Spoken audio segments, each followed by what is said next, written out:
Record. There we go. I apologize, guys. Can you guys see? Am I still sharing? No. Okay, no worries. Here we go.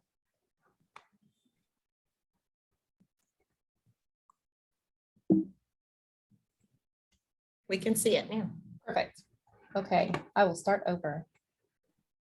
Good evening. In accordance with the Government Code Section 551, I will call this meeting of the School Health Advisory Council to order at 4:34 p.m. I would like to thank you all for being here and for being a part of this committee. Tonight, we have 3 topics on our agenda and would like to welcome our presenters. Our first presenter will be Duncanville ISD's Chief of Human Resources, Mrs. Kathleen Brown, and our Chief Communications Officer, Mrs. Tiara Richard. They will provide an update on the Employee Wellness Program. Okay, well, good afternoon, you all. Thank you all so much for having us this afternoon. I want to talk to you a little bit first about the employee supports and services that we have currently in the district. Some of you may know, and others may not, that we have an employee assistance program in the district that is at no cost to our employees, where they have access to confidential licensed professional counselors. They are able to reach out to those counselors by phone. And in addition to the employee assistance program that we currently have in place, as of March 1st, 2022, you may have seen the information come out and on our website that our benefits provider has also added another layer for the employee assistance program as well through UNUM. It's UNUM. And so they also provide that same service to our employees. So they have access to those counselors. They're helping with lots of things: stress, depression, anxiety, divorce, you name it. They have a professional counselor that they can reach out to at no cost to them. So in addition to the regular employee assistance program, we have one now through our benefits program as well. The benefit of that is that we'll be able to see which is working better for us because they have various resources that they use. Both of them offer that 24/7 support. The UNUM, what we really like about that is they have a convenient website where they can click a link and say that they're needing, some support and can get some short-term help in a very quick turnaround. It also gives them an opportunity to get referred for additional support after those initial conversations if needed. And through our benefits portal, they're able to participate in some monthly webinars, which is really, really good for us to have access to. So the 3 ways that you can have access through the EAP is that online support piece, the phone support piece, and then they can also, as another layer, have up to 3 in-person visits, which is different from the employee assistant program that we currently have. The one that started March 1st, 2022 gives them opportunity to have 3 in-person consultations at no cost to the employee. So we really plan, the benefits department has now moved over to human resources for the upcoming school year. So we want to make sure that we're really pushing that information out so that our employees know what they have access to. All right, the next piece that we currently have going on, back to the other slide right quick, please, is in partnership with our counseling department. Our counseling department is amazing. They are definitely here for our students, but if we have concerns or things that arise with our staff members, we're very appreciative of the fact that we have access to our counseling services department. They've provided a list of community resources that we as an entire district have access to that help staff members with housing, other counseling services. Sometimes we have staff members who are in need of food or grief support, or they're having an issue with substance abuse, and we want to make sure that they're able to get the help that they need. Our counseling team partners with us to make sure that they have that. And also they have access to our SEL counselors that we have for our students here in the district as well. And they are an amazing group. They have provided support in some very hard situations for our staff members. And so we're very glad to have that partnership with our counseling team. Okay, so next slide. All right, so some supports that we're considering for the 22-23 school year. All of you know the impact that COVID-19 has had on us as a district. Also, not just with students, but with staff as well. And so we've been looking for ways in which we can tier support for staff, just like we have response to intervention for students, and we have those 3 layers. On the previous slide, we talked about the employee assistance program, and that is more of our tier 2, tier 3, if they're being referred for additional support outside of that. So we're really looking into some options for a tier 1 level of support. And what you see here on the screen is what we're considering. We had a webinar with them recently to learn more about listeners on call. And listeners on call would be through our benefits as well here in the district. With that piece coming over to HR, we're looking at this. It is to a cost to the district, but not to the employee, where they get that tier 1 assistance. And basically it's somebody to talk to. You'd be very surprised that a lot of times employees don't have anybody they can reach out to just to talk to, just be a listening ear. So it's really that, a listener. It's if you're an educator, they try to pair you with another educator, so maybe someone who's retired, someone who's walked in your shoes, and they're able to just be that empathetic ear for you when you need to be heard. They give you some guidance, and they also know about the other things that we have going on in the district, so they can think, wait a minute, this is more than I can handle. Let me refer you to the employee assistance program, right? They also, once you have that partnership, you keep that same person throughout the year, that listener on call, and they reach out weekly to the employee just to make sure that how they're doing, check on their concern to make sure that that concern doesn't become a crisis. Because we all know that happy employees, they're going to be more engaged in the work, they're going to be more productive, more creative, all the things that we need our staff members to be. Those listeners on call are available 24 hours a day, 7 days a week, 365 days a year. So for the cost that we're looking at, we know that the impact that it would have would be much greater than the cost. And the feedback that we've received from others who have the listeners on call has been great. And then finally, the piece that we're also looking to implement for the 2022-23 school year is Wellness Wednesdays. And that may not be something that happens every Wednesday, but trying to make sure that our staff members have a level of support. We know money matters, we know all of those things matter, but also being able to feel good, while I'm working and having an outlet when I'm at work. So some of the things that we're looking at with benefits coming over to us, we have the risk manager here partnering with our awesome nursing health services team with under the direction of Mrs. Grant. I call her Nurse Grant, looking to have some staff wellness presentations so that people kind of know how to take care of themselves. Some staff wellness surveys. So we're checking the pulse, some tools where people can just reach out and do a tool to see where am I? Kind of like what our counselors would do with a student when a student has an outcry or something and they go through these things, some self-tools that people can use so they can see, okay, what do I need to do?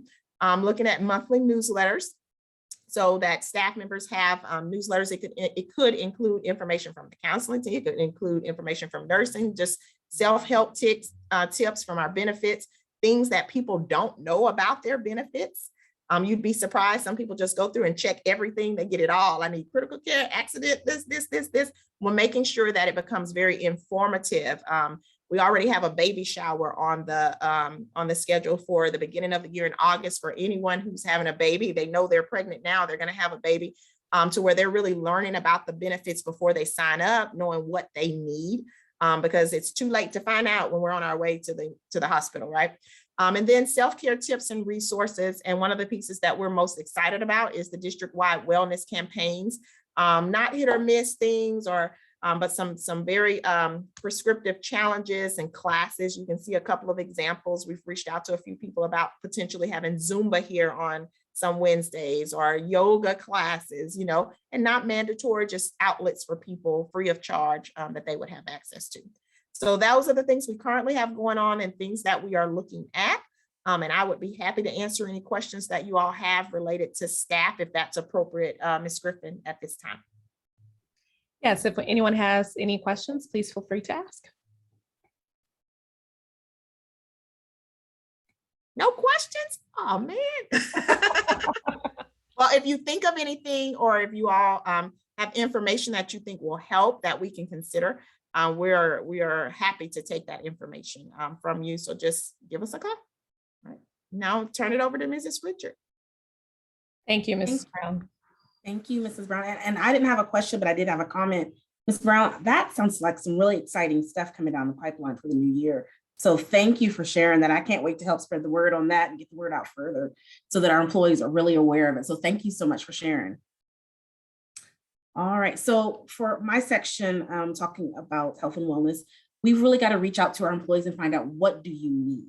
So for the communication side, wanted to share with you that every year we do a school district survey that's district-wide, collecting information. And every year the purpose of the survey changes just a little bit, depending on what our needs are. I wanted to share with you last year's survey. We did this end of the year survey last year that primarily focused on COVID, understandably. We were still so knee deep in COVID. It was the first year that we had been back in person for the majority of the year, although all of our students were not here in person. So we wanted to get some feedback on how that school year went. To give you just a little idea of what we saw in last year's survey, overall school quality rated especially high. If you look at this graph down here, parents is the top bar. And if you add blue and green together, which is excellent and good, you have 79% of our parents thought we provided high quality services throughout the year. And in the middle of a pandemic with everything going on, that's not too bad. That's pretty good, actually. Average was 14, but below average was at 6%. Now, we always want to be at 100%. We know that. But these are numbers that are respectable considering what we were dealing with in the past year. Actually, these numbers are fairly good on any given year, because we know that when people take surveys, most people want to survey when they are upset and not happy. And so we want that feedback, that we want to hear from you. So this is just an example of that. And on the staff side, you see that number is pretty close in the same range of 79%. Also, just the numbers are a little bit different. So it gives you an idea of how we were rating at least last year for an overall school quality at that time. Go to the next slide. One of the things we did, and I think this was really important for our families, was just ask, why do you choose Duncanville? It was a very open-ended question, and we allowed parents and people to put whatever they wanted. But we saw 4 basic categories consistently in terms of that response. They choose it because it's where they live. So they know it's convenient, it's easy, their kids are here, transportation may be a challenge, they choose it for convenience. Some chose it because of the district just being so good district and schools. Basically, they like the school and district as a whole. Again, that high quality piece I just talked about. They consider the school district one of the best in the area, and they do a good job communicating with parents and making them feel involved. And so that is kudos to the campus, because the people who are communicating consistently with parents are our campus leaders, are the people on the campus, the teachers in the classroom. So that's good to hear. Another piece that I was quite proud of is that parents choose Duncanville because of the high quality teachers and staff members.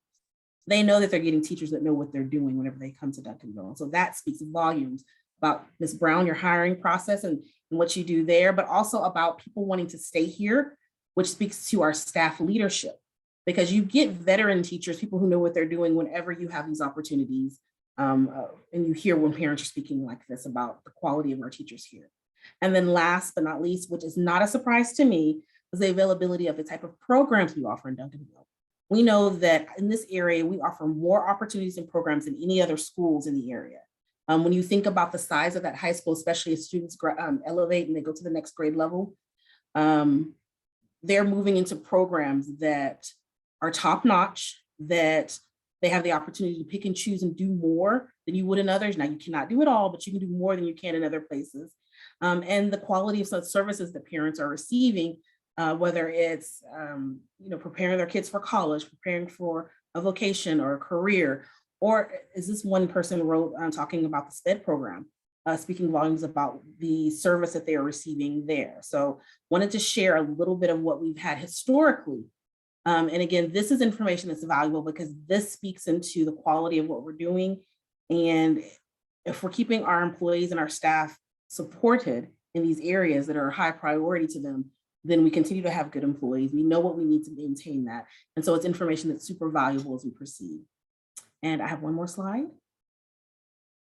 So in May of 2020 of this year, we'll be doing another district-wide survey. And so these are some of the questions that we will be applying to that. This survey this year will actually be students, staff, and parents. We haven't done students in the last couple of years, so it's timely for us to come back and make sure we're talking to our students. The counseling service team, Ms. Pratt, has done an outstanding job already getting feedback from students. So we're piggybacking on that. Since she already has a system that works, she's been gathering data throughout the year already. And so we are going to use the same survey system, Panorama, to gather that information and to proceed with conducting a survey with, again, our students, our staff, and our parents at the end of the year. So this will be in May, and consider it like an end of the year, close of the year survey. And these are some of the topics that we've started working through that know we need some information about. We know that next year as a district, we're going one-to-one with technology. That is something the board has approved, the purchases are in, and so the pieces are in place. Well, we need to know where you are in your access, and we'll compare that to what we had last year in terms of technology access, both internet and devices. We know and we want to have a really better understanding of our choice programs and what parents think of them, because as we continue to evolve, for example, JROTC is one that's going to be added. So making sure that we use this as, in addition to being an opportunity to ask questions, we use it as an opportunity to educate. So we will mention a new program that's coming on board and ask what they may think about it. So the survey works dual in that way. We ask about the assessment process. Do they really know where their students stand on the assessment, and how to gather that information and determine it? Counseling services, as I mentioned, they're doing an outstanding job. Operations, think of transportation, nutrition services, heck, all of the personal protective equipment that we had last year and have had this year needed. Have we had enough of that? Has it been easy to access? Those sort of questions. And of course, the communication and marketing piece is asking, where do you get your information? By asking that, we know how better to communicate with our families. So these are the big rocks. If you have any other thoughts, we can't include everything in these surveys, otherwise they would be 2-hour surveys. But we do make sure that we include the most important things. So if there's anything that's not here that you think might be a good topic, please forward it my way. We're starting to really shore up which questions we're going to ask and clean those up so that they're asked in a way that we'll get the best information that's most valuable to us. So please share that with us. And again, any questions from the group? At this time, does anyone have any questions for Ms. Richard? Thank you. All right, great job. Thank you. At this time, we'll go ahead and welcome our next presenters to give us updates from the previous SHAC committees. That would be Ms. Brown, our Executive Director of Student Services, Ms. Donna Woodard Thomas, our Director of Child Nutrition, and Ms. Maylene Grant, our Director of Nursing. Ms. Griffin, as they're getting ready to start with that, I just want to share with the committee. First of all, I want to say thank you to Ms. Brown and Ms. Richard for sharing today. One of the things that we are required to do as a SHAC committee is to have the employee wellness update and to identify where we may need to gather more information or look at satisfaction surveys. And so they are right in alignment with what our requirements are as a SHAC committee. So I appreciate them taking the time to share. The next few presentations are really a result of your feedback throughout the year and throughout our meetings. You have asked for us to circle back on some topics that we've discussed to kind of give you an update on where we're at and some things we've done. That's what the next few discussion items will be, is that circling back. So please don't hesitate to ask questions, provide feedback. You are an advisory committee, so any thoughts or ideas you have, we definitely collect those and value those and utilize them as we're making plans moving forward. So with that, thank you, Ms. Griffin. I'll turn that over to Ms. Brown. Alrighty, thank you. Good afternoon. I'm Pamela Brown, Executive Director of Student Services, and I'm going to be bringing you some information on our drug task force. So this spring, we formed a drug task force at the district level, and the purpose of the drug task force is to develop a comprehensive approach to promote a safe and drug-free environment. And so one of the concerns that we discussed earlier in one of the previous SHAC meetings was vaping, particularly, and that has become an increased issue amongst our youth. And so that is one of the major problems that the drug task force is tackling, or that we're hoping to tackle as far as drug and substance abuse is concerned. And so the committee is currently working on developing a plan to educate the community, parents, students, and staff on the signs and dangers of drug abuse. We want parents to know, what does a vape pen look like? How do I recognize the signs, if my child is using illegal substances? What does it smell like? Some of the edible treats and things that are trending right now. So we want to educate staff members and parents and students to recognize these signs. We also want to support students who have a history of drug abuse. The district recently signed a MOU with Youth 180. That is one of the organizations that we will be using to support students to prevent them from using drugs, and students that are currently using drugs, they will work with them and counsel them and talk to them about the dangers of drug abuse. And then we also want to develop preventive methods and programs for drug abuse. And so that is also something that the committee is working on. We're working on developing that comprehensive plan. And so we have several partners engaged in that. We have in the nursing department, the counseling department, we have the police department engaged. We have Summit and DAP, campus principals, in addition to the high school being primary partners, because a lot of the issues take place at the secondary level. And then we also send out DCP communication to invite staff members at the elementary, intermediate, and middle school levels to join the committee as well. So we have several partners across the district that are working to form this committee and the plan so that we can tackle this issue in our district and amongst our youth in general, because it's an issue that's everywhere, not just in Duncanville. And so this spring, actually in 10 days, our first workshop will be April 14th. We will be having 2 parent workshops to talk about the dangers of drug use. And so the first workshop will be presented on April 14th, and that will take place at Duncanville High School. It is open to all parents in the district, pre-K through 12th grade. And so hopefully they'll be receiving information about that. We're requesting that they register. So we'll kind of have an idea of how many parents that would like to attend, what the audience size will look like. And then on April 28th, we will have a second workshop. And this will be presented, the first workshop is by the North Texas Behavioral Authority. And the second workshop is being presented by Youth 180. And they will again be addressing vaping, edibles, THC, marijuana. So we're highly encouraging staff members can attend, parents can attend. And so we do have that registration form, and hopefully they'll be receiving that information in their district emails and on social media and things of that nature to make them aware. And so that will happen shortly. And the next item that I will be presenting is on restorative practices and where we are with that training plan. At the previous SHAC meeting, we discussed the discipline in the district and our restorative practices training plan. And so we do have a plan that will take place over the next 2 school years. And training will include information on restorative practices, PBIS, and classroom management. And so the district has dedicated 8 new positions for a total of 11 positions to support the implementation of restorative practices district-wide. And so we now have a new director, Ms. Tawana Hudson, of restorative practices and student management. This was a repurposed position within the department.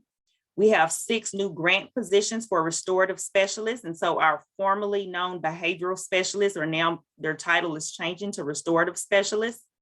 We have 1 restorative teacher position. That is a new grant position, and one new restorative aid, 1 current restorative aid position that will work with that teacher in a program that will work with pre-K, kinder through 2nd grade students with restorative practice that need additional intervention with social and emotional learning.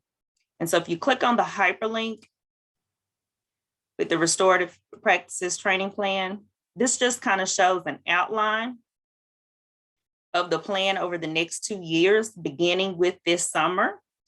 And so this summer, all teachers, counselors, and administrators, campus administrators, that's including principals, assistant principals, select SPED staff, and ISS aides, will have to attend 1 full day training on relational tools. So this is the beginning of our training. They have a series of days. They can choose to attend one of the days that are listed, July 11th, 12th, 13th, 18th, or 19th. They only need to attend 1 day. Teachers will receive a $100 stipend in order to attend that training, and any non-exempt staff will be paid their hourly rate. Also, administrators, campus administrators will go through a 1-day grade training. And so this will help them to come up with alternative methods or for assigning discipline or assigning consequences to students. So what does restorative discipline look like? And what are some options for restorative consequences other than the traditional ISS and OSS and DAP? And so that training will also take place this summer. In addition, the restorative specialists will have a menu of offerings where they will be offering various PD throughout the district upon request or on staff PD days or on district PD days. And so they have that as well. That'll be ongoing throughout the year. If you scroll down. And so next year, and so we will have the relational tools training this year. Everyone will go through that. And then our year 2 plan will, everyone will go through circles training. So again, the same group of people, teachers, counselors, administrators, ISS aides, select other staff. The teachers, again, during the second summer training would get $100 stipend to attend the training. And also campus leadership teams in year 2 implementation would also go through PBIS training. And so we would have had a full year to implement restorative practices. We would learn some additional techniques for restorative practices during year 2, which would be circles, in addition to PBIS. And so then at the end of year, the second year, we will be implementing both restorative practices and PBIS, which is basically systems for the campus with behavior support, organized systems. And so those leadership teams will go back and train their campus and will be implementing both programs during the second year. And so that is the plan for restorative practices. Are there any questions about the drug task force, the upcoming workshops, or the restorative practices training plan? There are no questions. Thank you. Ms. Brown. Ms. Brown, Yes. I have a question about, I think there was a program that they started at Hardin this year. How do you know how that program is going for some of the students? It was I think it was a trial type program that they were starting. Do you know anything about that or any updates? Now, I know our police department had went through some training and they were going out presenting like drug awareness lessons to a small group of students. And so that was, if we're talking about the same thing, that was something internal that our police department was doing. But this is going to be district-wide and at a much larger scale, what we're doing. And so I will have to follow up with the police department to see, but I know that they were doing just select grades and at that time, and they weren't taking it full scale. It was almost like to my understanding, they wanted to increase it over time. Yeah. Mm-hmm. Okay. Yes, I do believe they completed the pilot, but haven't made a determination in regards to if they are going to expand that program yet. And that program was called LEAD. It's similar to the DARE program from back in the day, if you know, historically. That was a similar look. And Dr. Halashi is absolutely right. They're evaluating to see whether or not to expand. And some of our other campuses, I know Ms. Pratt can speak to this, some of our other campuses, our middle schools, they've taken the initiative to bring in other presenters, and they brought the kids through the library to learn more about drug abuse and awareness and things of that nature. So different campuses have taken different initiatives. And then the purpose of this committee is just to take a district-wide approach. And the campuses can continue to implement the great things that they're already doing as well. Wonderful. Thank you for that information, Ms. Brown. Thank you for sharing. Does anyone have any questions on the committee for Ms. Brown? All right, we will transition into our Child Nutrition Summer Program. Ms. Woodard Thomas, you have the floor. Good evening, everybody. I guess today I'm just going to basically talk about the summer meal program that's available in our district. It is required for us to serve meals to our students because of our high, free, and reduced participation. And so this summer, we will be serving meals once again. Our meal, the dates will be Monday through Thursday because we are trying to line up with the days that summer school offerings will be taking place. Now, although we have about 7 or 8 campuses that different things will be going on. We have not sat down. We have a summer school meeting, I believe, on this Thursday, where I'll get additional information, and then I will be able to share what locations we will have the summer program. Now, it is required for us to have the program at least 30 days during the summer. What we try to do normally is wherever there's a summer program, we try to serve meals there. And then once things taper off in July, we normally will downsize if needed.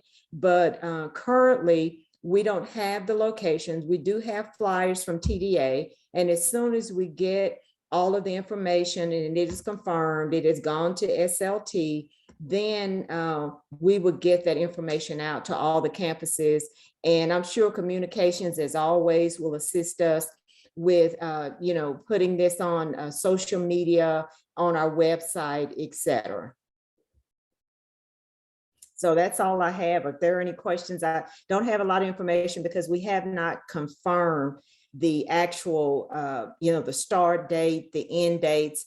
As I said, we're required to serve meals for at least 30 days during the summer. And so we will be serving breakfast and lunch. Any questions? Yes, ma'am. I have a question. So I'm here at the high school, and I know we'll be having athletes doing summer conditioning. Will the athletes, or will these students, will they be required to have any proof of a student identification before they can come and participate in the summer lunch program? No, as long as a student if there are age 2 up to 18 years, they can be from Cedar Hill, they can be from Dallas ISD. The summer meal program is just for that. It's for kids up to age 18. Now, what we generally do, we try to focus on our students that are currently in summer school, the athletes. We try to accommodate all of those students first, and then we open the program up to the public. So meaning that if you have, you're babysitting someone that lives in Florida and they're down in Duncanville for 2 weeks, as long as they're below 18, age 18 and below, they could come to our summer meal program. Any other questions? Okay. If we have no additional questions from the committee, Ms. Woodard Thomas, thank you so much for presenting. At this time, Nurse Maylene Grant will provide us with an update on the COVID-19 and the county status within Dallas County. Nurse Grant? Good evening, everyone. So I've been asked to give an update on the COVID-19 status in Dallas County. Well, as we know, before I say anything, the numbers are constantly changing. But right now, Duncanville is seeing a decline in positive cases.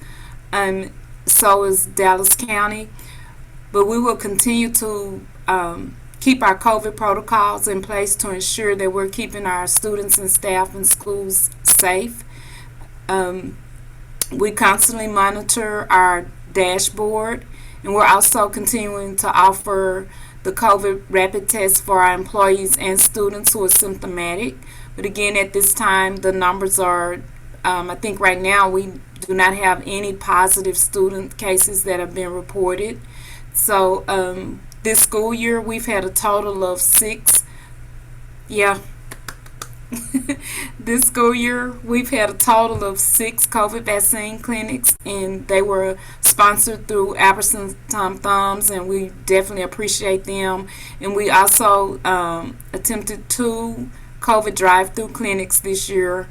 But we have to remember that although the cases there's a decline, but COVID is still out there. We still can, spread COVID, so we still need to practice the best practices that are in place. Then according to Dallas County, they have had a decline in their daily average of newly reported cases. I think it's been like 51 cases that are reported on a daily basis. Then they've also seen a decline in the COVID hospital admissions. And of the total of their inpatients, they've had a confirmed positive COVID-19 of 1.7%. So again, there's definitely a decline, and also there's a decline in the death rates. And basically, a lot of people are being vaccinated. 67.32% of people in Dallas County have received their vaccines for COVID. So I think that's the reason why we're seeing the decline in numbers. But again, we still have to practice best practices, and Duncanville will continue to keep the protocol in place at this time. And if there's any changes, we'll let our team know. So do we have any questions? I don't have a question, but I have a comment. I don't know about you guys, but I'm super proud to be a part of a district that's shown an immense amount of commitment to ensuring the health and safety of our faculty, staff, and students. Just the number of vaccine clinics that we've hosted and the number of drive-through clinics that we've hosted, and the commitment to PPE as the PPE self-appointed coordinator here at the high school. And, and just every single day, just our faculty, staff, and students knowing without hesitation, they have access to the resources to feel safe, to ensure teaching and learning can continue. It's specifically here at Duncanville High School, but absolutely across the district as well. So just kudos to our leadership at the highest level for just that obvious commitment. And then clearly in the numbers, how it has impacted our district. So comment versus, and you see it in the numbers. So this is exciting.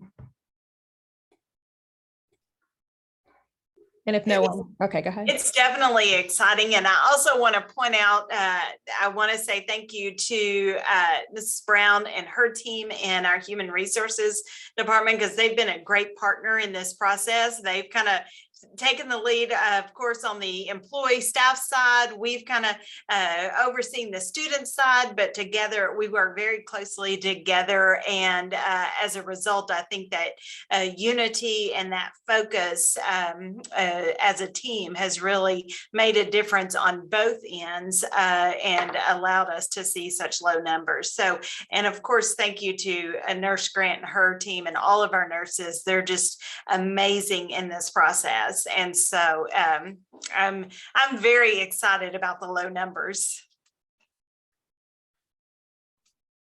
I concur. 0 is a wonderful number. One more comment before we, if no one else has any other questions specific to HR. Again, just knowing the proactive response. Well, it's kind of an oxymoron to say proactive response, but you could have heard some of the concerns of the staff and not done anything.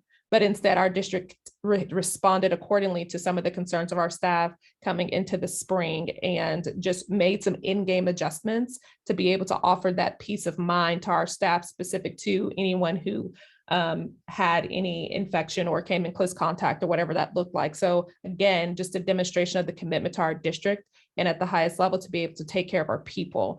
And I don't know about y'all, but that makes me feel good about coming to work every single day. So thank you, HR. Like Dr. Harlashka said, we just did some really cool things that made a lot of sense to make sure people were taken care of. And that's pretty special. So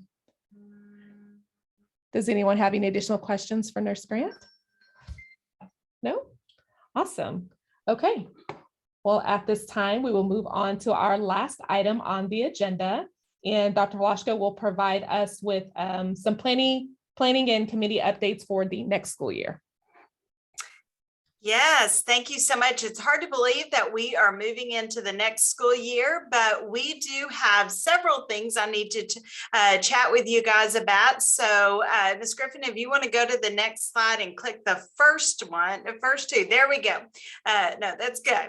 All right, so we have a couple of things. I would like to make a recommendation to the committee and see if we can get some thoughts and consensus in regards to some of our attendance. As you guys know from the beginning of this, is everyone was invited to serve a 2-year term on the SHAC committee. Unfortunately, we've had some members that have not been in regular attendance. So in accordance with our bylaws, we can look to make a change to those members if we feel as though if they haven't been in attendance for 3 consecutive meetings within a 1-year period. And we've got some that fall within that. So I would like to make a recommendation to the committee, Ms. Griffin, for any members who have failed to attend 2 or more meetings, if we can ask them about their participation before placing them on the roster for next year, so that we can make replacements if they are not interested in continuing on the SHAC committee. And that's my recommendation. So we would need to everyone be able to put your vote in the chat so that we could see how you feel about that. Are there any questions for discussion before we take that vote?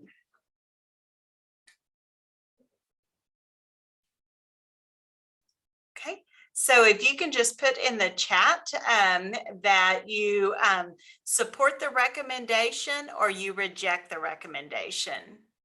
So support or reject.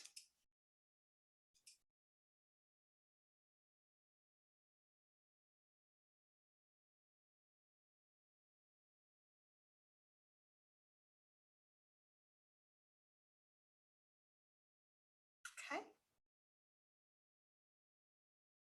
I believe we've got votes from everybody. So it looks like we definitely have a majority in support of that recommendation. So we'll move forward with contacting those members and seeing if they want to continue for next year. Thank you. Okay, so we'll go to the next click, Mrs. Griffin.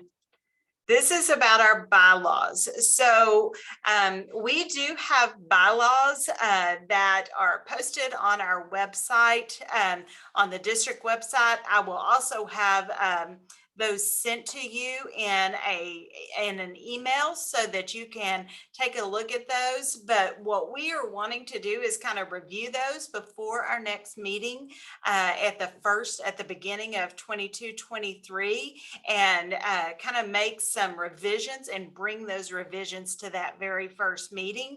So if you could take a look at those, we're going to send them to you in an email. If you could take a look at our bylaws, see if there are any recommended changes or feedback, and send that to myself by end of June. And then myself and the officers will take a look at that and make any adjustments and bring those back at the beginning of the year.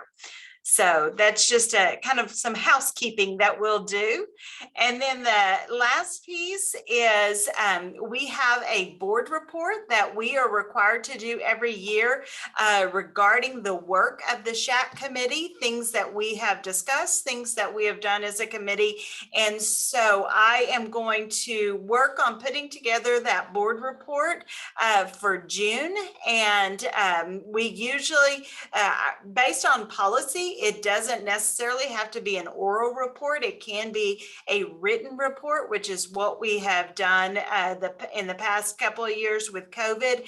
And so we are going to put together that written report, and we will send that to you as well, an electronic copy of that. It will probably come to you in June.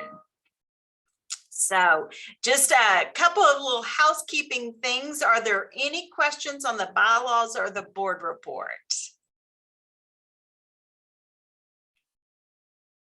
Okay, so the last item we have is I am putting in the chat the link you see here to a survey.